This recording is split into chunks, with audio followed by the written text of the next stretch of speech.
San Francisco just voted to spend $600,000 to destroy historic murals of George Washington in a local high school. At a recent school board meeting, city residents said that destroying art is a matter of human rights. It is a racist mural. My history should not be racist, but it is. Please help it stop. Paint it down. No cover-ups. It's a matter of human right. The right to learn without hostile environments. When I went to school every day, I had to walk into the entrance and look at those murals. It did not speak to me. It was wrong. It was dehumanizing. I don't want another student who doesn't have to see those murals to have to see them. The images are so painful they must be destroyed. Ethan Behrman is a California radio host, and he joins us today. Ethan, thanks a lot for coming on.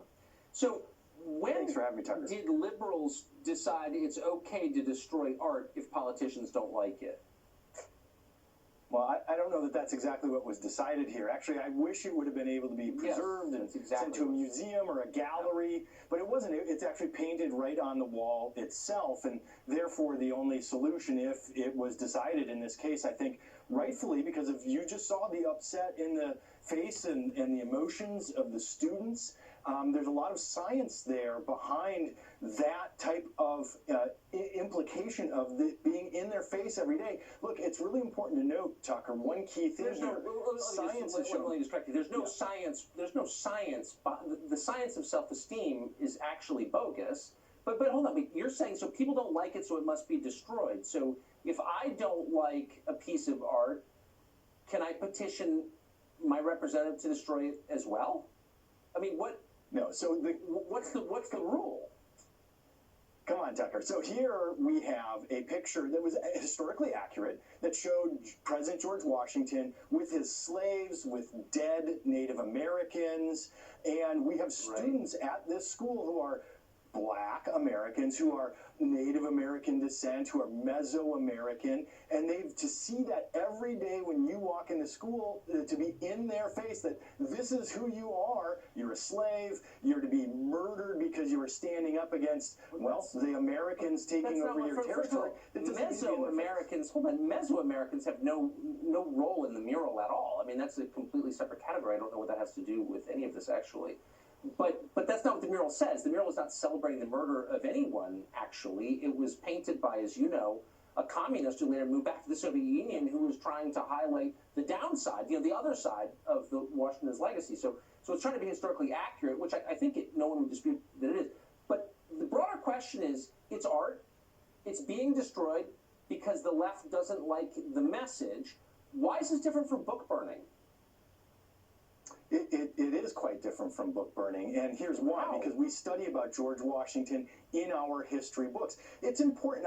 There's a really important piece here that research has shown that Black students, before taking an exam, when having to identify their ethnicity, score lower on tests. This is doing that to them every single day when they walk into school. Do we not want to help the Black community do better on tests? Yes, we do. This is insane. It's not insane. There's research behind that. No, okay, look, Ethan, this is one set of murals in one school in one city in America. This is not responsible for the test gap, okay? But it's not changing the fact that you're endorsing the destruction of art because you don't like it. So this is very different from book burning. It's very different from the Taliban destroying Buddhist statues. Because why? I don't see any difference at all. And I'm a little surprised. Do you think that your liberal self 30 years ago would have been in favor of destroying art? So I don't like destroying art at all. And again, to my point, which is, one, we have photographs of this. I don't.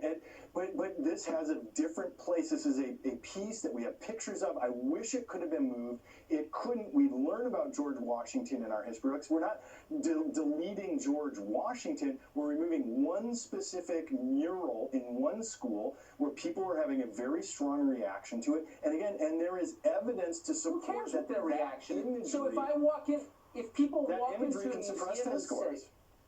That's of course completely bogus. That's like an absurd lie that nobody. There's not one person who believes. I'll provide you the information. Nobody believes that. Nobody believes that's the problem. Absolutely. Have you taught in a Black majority school?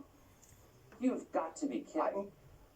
I'm Do you not, think Tucker. I'm not. that given this standard, do you think any art is safe? What would prevent anyone from walking into any museum and saying, that image is so offensive to me, it's a physical injury upon me, it must be destroyed? By the Ethan Behrman standard, it must be destroyed. No, that's absolutely not what I said. So here in a museum, that is a place where we maintain art and we maintain historical artifacts, even if they're offensive. So, for example, I want to maintain our knowledge of what the Nazis did, for example. That doesn't mean when I walk into school, I want it in my face to find out what happened to the Jews. But I want to maintain that information. I want to maintain the pictures. I think the Auschwitz Museum, the Holocaust Museum are very important. Those are different circumstances. Ethan Behrman, thanks for joining us today. We're going to have to end it there. Thanks, Tucker.